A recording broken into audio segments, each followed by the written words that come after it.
Hello all, welcome to Chayalokam. నిన్న Kantara pre release ఈవెంట్లో మన రిషబ్ శెట్టి చేసిన పని వల్ల మనోన్నే కాకుండా కొంతమంది తారకన్నను కూడా కామెంట్ చేస్తున్నారు. అంతేకాకుండా కాంతార సినిమాని బైకాట్ చేయాల్సిందే అంటూ కొందరైతే బలంగా వాదిస్తున్నారు. అయితే అసలు మ్యాటర్ ఏంటి, విషయాలు ఏంటి అనేవి మనం ఈ వీడియోలో క్లియర్ గా డిస్కస్ చేద్దాం. ఈ లోపు మీరు గనక మన ఛానల్ కి ఫస్ట్ టైం వచ్చుంటే ఛానల్ ని సబ్స్క్రైబ్ చేసుకొని గంట సింబల్ అయితే నొక్కేయండి. ఇండియన్ సినిమా హిస్టరీలో తెలుగు ప్రేక్షకులకు ప్రత్యేకమైన స్థానం ఉంటుంది.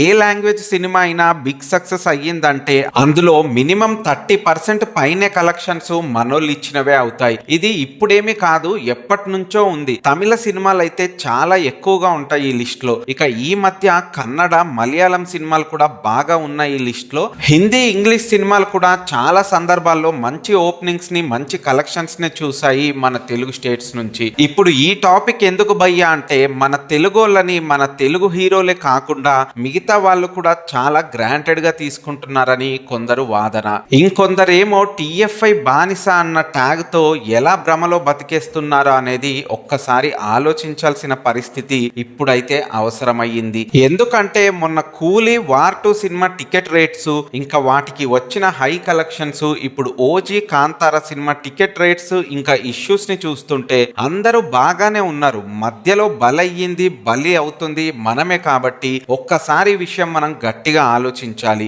ఇక లేట్ చేయకుండా టాపిక్ లోకి వస్తే, మొన్న హరిహర వీరమల్లు నిన్న ఓజీ సినిమాకి కర్ణాటకలో బాగా ఇబ్బంది వచ్చింది. తెలుగులో ఉండే సినిమా మన రాష్ట్రంలో ప్రదర్శించొద్దు, తెలుగులో కానీ ఇంగ్లీష్ లో కానీ ఉండే సినిమా పోస్టర్లు మన రాష్ట్రంలో కనిపించొద్దు అంటూ అక్కడి కన్నడ భాష రక్షణ సమితి థియేటర్స్ దగ్గర ఇష్యూ చేస్తూ సినిమాలనైతే ఆపేశారు. ఇలా మన సినిమాలనే కాదు, తమిళ సినిమాలను, వేరే లాంగ్వేజ్ సినిమాల పైన కూడా ఇదే ఒత్తిడి పెట్టింది అక్కడి రక్షణ సమితి. మొన్న కమల్ హాసన్ గారి తగ్ లైఫ్ సినిమానైతే టోటల్ గా ఒక్క షో కూడా లేకుండా ఆపేశారు. ఇక కూలీ సినిమాకి కూడా అక్కడక్కడ ఇదే జరిగింది. కానీ మరీ కలెక్షన్స్ ఎక్కువగా ఎఫెక్ట్ అయ్యేలాగా మాత్రం కాదు. కానీ మన సినిమాలకి మాత్రం డ్యామేజ్ గట్టిగానే జరిగింది. అందులోనూ పవన్ కళ్యాణ్ గారి 2 సినిమాలకి టూ మచ్ గా జరిగింది. మొన్న కింగ్డమ్ లాంటి సినిమాకి కూడా టైటిల్ కన్నడలో లేదు అంటూ ఇష్యూ అయితే జరిగింది. కానీ అది మరీ పెద్దగా అయితే జరగలేదని చెప్పాలి. పోనీలే భయ్యా, వాళ్ళ భాష గురించి వాళ్ళు చేసుకుంటున్న పోరాటం, దాన్ని మనం తప్పు పట్టకూడదు అని మీకు అనిపిస్తుందని నాకు తెలుసు.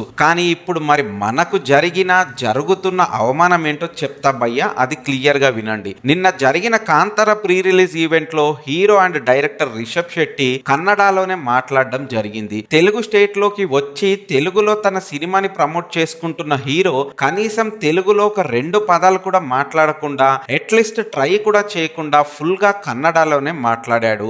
పక్కనే ఉన్న ఎన్టీఆర్ పైన కూడా కొంతమందికి కోపం వచ్చింది. తెలుగోడి ఆత్మ గౌరవాన్ని నిలబెట్టిన ఎన్టీ రామారావు గారి మనవడయ్యుండి ఇలా చేశాడేంటి అంటూ కొందరు మండిపడ్డారు. ఇక తానేం చేయగలడు, కన్నడలో మాట్లాడుతుంటే వద్దు అని ఆపాలా, లేదంటే గెస్ట్ గా వచ్చిన తాను అక్కడి నుంచి వెళ్ళిపోయి చెడ్డ పేరు తెచ్చుకోవాలా? సినిమాకి సపోర్ట్ చేయడానికి వచ్చి సినిమా గురించి మాట్లాడి వెళ్ళిపోయాడు. మిగతా విషయాలతో తనకేం సంబంధం అని కూడా కొందరు అంటున్నారు. సరేలే, ఇక ఈ టాపిక్ గురించి మాట్లాడుతుంటే మన టాపిక్ పక్కకి వెళ్ళిపోతుంది. ఈ మ్యాటర్ ని ఇక్కడితో వదిలేస్తే, మన తెలుగు ఆడియన్స్ ని బాగా వాడుకోవడం అలవాటు అయింది అందరికి. మొన్న కూలీ సినిమా తమిళ్, హిందీ టికెట్ ప్రైజెస్ కన్నా తెలుగులో టికెట్ ప్రైజెస్ ఎక్కువ పెట్టి ఆ సినిమాకి వచ్చిన కలెక్షన్స్ లో 50% మనోళ్ళ దగ్గర నుంచే వసూలు చేశారు. చెత్త సినిమా అంటూ సరిగ్గా తమిళ్లోనే ఆడని ఆ సినిమాకు తెలుగులో మాత్రం 1 వీక్ ఫుల్ ఆక్యుపెన్స్ తో ఆడించారు. ఇక అదే రోజు రిలీజ్ అయిన వార్ 2 కూడా ముందు హిందీ టికెట్ ప్రైస్ కన్నా తెలుగు టికెట్ ప్రైస్ ని ఎక్కువగా పెట్టారు. సోషల్ మీడియాలో జరిగిన రచ్చ వల్ల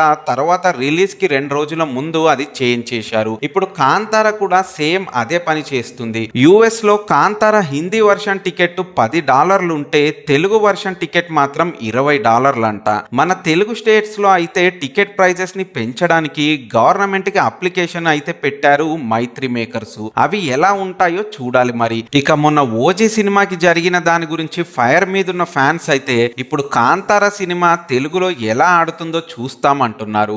ఓజీ సినిమాని కన్నడలో సరిగ్గా ఆడనివ్వలేదు కాబట్టి కాంతార సినిమాతో సమాధానం చెప్తే తిక్క కుదురుతుందని మన వాళ్ళ ఫీలింగ్. దానికి ఇప్పుడు అగ్నికి ఆర్జ్యం పోసినట్టుగా మన రిషబ్ శెట్టి కన్నడలోనే మాట్లాడి ఈ ఇష్యూనైతే ఇంకా సీరియస్ చేశాడని చాలా మంది అంటున్నారు. అయితే రిషబ్ శెట్టి కావాలనే కన్నడలో మాట్లాడా లేకపోతే అతనికి కన్నడ భాష తప్ప వేరే భాషలు రావా అని కొందరు ఆలోచిస్తుంటే కొన్ని వీడియోలను చూస్తే మాత్రం అదేమీ లేదు, ఆయనకు అన్ని భాషల పైన అవగాహన ఉందని అర్థమవుతుంది. ఎందుకంటే కాంతార 1 అప్పుడు జరిగిన ప్రమోషన్స్ లో తమిళ స్టేట్స్ కి వెళ్ళినప్పుడు తమిళ్లో మాట్లాడాడు, హిందీ స్టేట్స్ కి వెళ్ళినప్పుడు హిందీలో మాట్లాడాడు, ఇక మన తెలుగు స్టేట్ లో కూడా అక్కడక్కడ తెలుగు మాట్లాడే ప్రయత్నమే చేశాడు. మరి ఇప్పుడు ఎందుకు కేవలం కన్నడలోనే మాట్లాడాడని చాలా మంది అయితే మండిపడుతున్నారు. ఇది కావాలని చేసిన పనే అని చాలా మందికి అనిపిస్తుంది. నాకు ఈ విషయం కొంచెం కోపంగానే ఉంది. కానీ సినిమా టికెట్ రేట్స్ కనుక ఎక్కువ పెడితే పక్కా ఈ సినిమాని బాయ్కాట్ చేస్తే బుద్ధి వస్తుందని నా ఫీలింగ్. అంతేకాని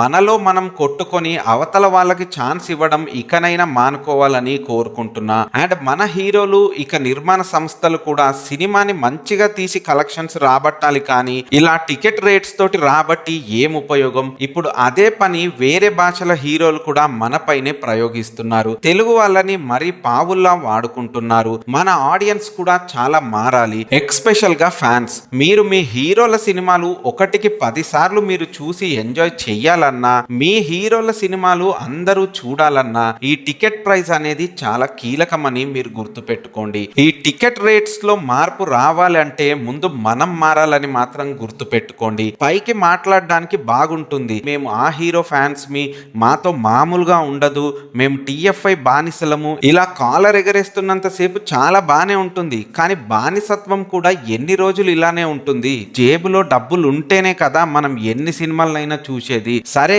నువ్వు జ్ఞానం ఇస్తే ఇక్కడ తీసుకోవడానికి ఎవ్వడు రెడీగా లేడు భయ్యా అంటారా? సరే, మీ ఇష్టం, మీకు ఎలా నచ్చితే అలా కానివ్వండి. ఫైనల్ గా కాంతార సినిమా ట్రైలర్ అయితే బాగుంది. ప్రీ రిలీజ్ కి ఎన్టీఆర్ అన్న వచ్చాడు కాబట్టి ఆ సినిమాకి నేను పక్కా వెళ్ళడానికి ట్రై చేస్తా, టికెట్ ప్రైస్ తక్కువగా ఉంటేనే. ఇక ఇడ్లీ కొట్టు సినిమాని కూడా చూసే ప్రయత్నం చేస్తా. ఈ 2 సినిమాల రివ్యూలు మీరు మిస్ అవ్వద్దు అంటే మన ఛానల్ని సబ్స్క్రైబ్ చేసుకొని ఈ వీడియో పైన మీ ఒపీనియన్ ఏంటో కామెంట్ బాక్స్లో చెప్పండి. ఉంటా మరి, సైనింగ్ ఆఫ్.